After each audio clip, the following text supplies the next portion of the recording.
여러분 안녕하십니까? 뉴스데스크 강원입니다. 올해 초 전국을 휩쓸었던 전세 사기, 강원도도 예외는 아닌데요. 일명 방 쪼개기를 통해 가구 수를 늘려 건물 가치보다 두세 배 많은 전세금을 받아 가로챈 강원판 빌라왕 2명이 구속됐습니다. 특별법이 인정한 강원 지역 전세 사기 4건 중 3건은 원주에서 발생했습니다. 유주성 기자입니다.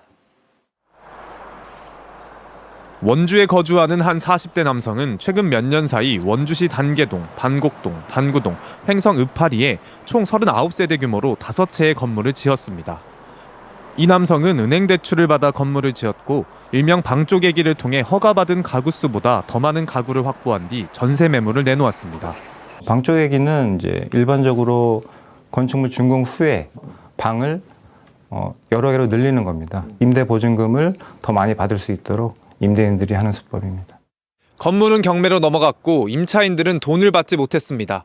우편함에는 이렇게 우편물이 쌓여 있습니다. 확인된 피해자만 21명, 피해액은 13억 5천만 원에 달합니다. 임차인에게 받은 전세금은 가상화폐에 투자했다 날린 것으로 파악됐습니다.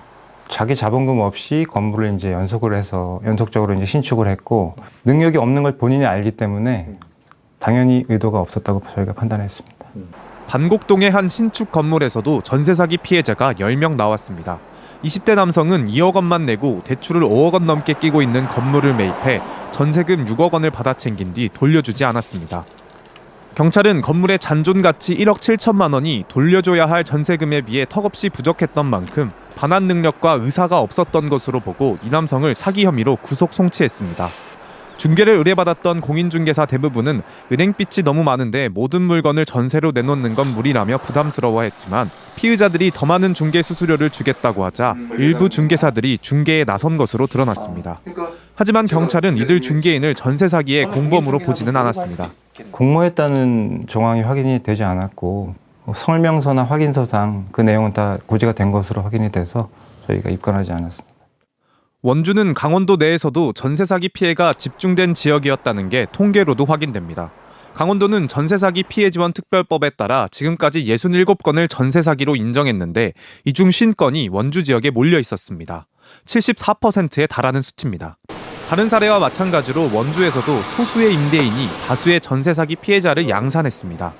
도에서 인정한 원주 지역 50건의 전세 사기 중 45건이 부부 한 쌍과 한 명의 임대인에게서 발생했습니다. 경찰은 전세 사기 특별 단속을 올해 말까지 연장하고 강원도는 전세 사기 피해 지원 특별법 종료 시까지 전세 사기 피해자 신고를 받습니다. MBC 뉴스 유주성입니다. 춘천시가 운영하는 유기견 보호소에 버려지거나 주인 잃은 개들이 넘쳐나고 있습니다. 2달 전 불법 도견장에서 100마리가 한꺼번에 들어온 뒤 전염병까지 돌면서 입양마저 중단됐습니다. 허주희 기자입니다. 한 마리만 들어가도 좁은 철창. 비쩍 마른 대형견 2마리는 서 있기도 힘들어 보입니다. 배설물을 아래로 빠지게 하는 이른바 뜬장에 있던 개들이 한 마리 한 마리 구조됩니다. 30마리 정도는 있는 걸로 제가 알고 있었거든요. 근데 지금 들어가니까 자기가 반려견이다라 주장하면서 4마리는 바닥에 내려놨는데 춘천시가 올해 불법 도견장에서 구조한 개는 98마리. 모두 유기견 보호소로 데리고 와 치료를 하면서 보호하고 있습니다. 그런데 한꺼번에 많은 구조견들이 들어오면서 유기견 보호소는 포화 상태가 됐습니다. 150마리까지 수용할 수 있는 공간인데 100마리나 더 초과한 상태입니다. 밀집도가 높아진 데다 구조견들의 건강 상태가 좋지 않다 보니 전염병이 돌면서 입양까지 일시 중단됐습니다. 피학대견이 지금 저희가 한 100마리 정도 들어왔기 때문에 거기에서 발생한 전염병 나름대로 분리를 하는데 그래도 위험 조치는 많죠. 춘천시는 급히 견사 증축에 나섰습니다. 조만간 공사가 마무리되는 대로 분리해서 보호하기로 했습니다. 공간이 부족해지다 보니 이렇게 새로 견사를 짓고 있습니다. 대형견으로 따지면 60마리 정도 수용할 수 있는 규모입니다. 버려지거나 길을 잃은 동물은 지난해 춘천에서만 570여 마리. 하지만 입양 건수는 190여 마리로 절반에도 못 미칩니다. 버려지는 개는 많은데 새가족 찾기는 점점 더 힘들어지면서 올해 137마리가 유기견 보호소에서 인도적 처리됐습니다. MBC 뉴스 허주입니다. 설악산 오색 케이블카 건설 사업이 행정 허가 절차를 마무리하고 착공식을 앞두게 됐습니다. 양양군 오색삭도 추진단은 국립공원공단으로부터 오색 케이블카 사업에 대한 공원 사업 시행 허가를 받았다고 오늘 MBC 취재진에게 밝혔습니다.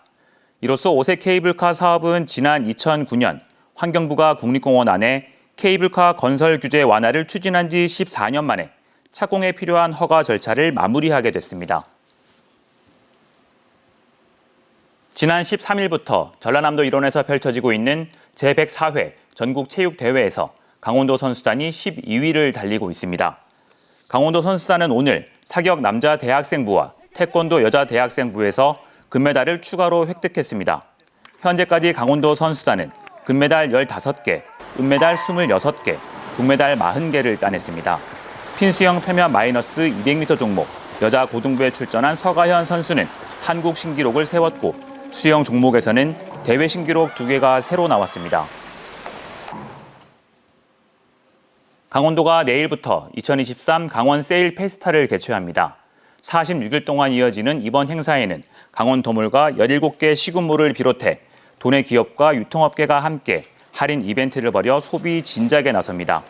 강원도물에서는 도내 기업 생산 제품을 최대 70%까지 할인하고 안테나숍에서도 강원도 농특산물을 최대 40% 싸게 구입할 수 있습니다.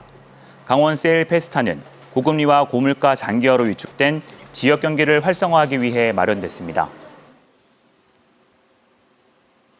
강원경찰청이 원주의료원과 협약을 맺고 다음 달 중순부터 만취자 보호 응급센터를 운영합니다. 경찰관과 당직 의료진이 함께 근무할 응급의료센터는 원주의료원에 마련되며 순찰 과정에서 발견된 만취자에게 적절한 의료 조치 등을 제공하게 됩니다. 만취자 보호 응급센터는 위험에 노출된 만취자가 제때 정확한 치료를 받을 수 있도록 하기 위해 마련됐습니다. 강원 세계 산림 엑스포의 누적 관람객 수가 117만 명을 돌파했습니다. 엑스포 조직위원회는 어제 오후 6시 기준 누적 관람객 수가 목표 관람객 132만 명에 88.7% 수준으로 나타나고 있다고 밝혔습니다. 오는 22일 폐막식을 앞두고 산림 엑스포는 내일 강원 임업인 한마음 대회와 모레 튀르키예 산림조합, 초청 행사 등이 열릴 예정입니다. 도내 각 시군이 내년 3월까지 코로나19 예방접종을 진행합니다. 강원특별자치도는 감염 취약시설 종사자와 65세 이상 고령자, 면역 저하자 등을 대상으로 백신을 우선 접종하고 다음 달부터는 12세 이상 모든 도민을 대상으로 접종을 이어가기로 했습니다. 뉴스를 마칩니다. 고맙습니다.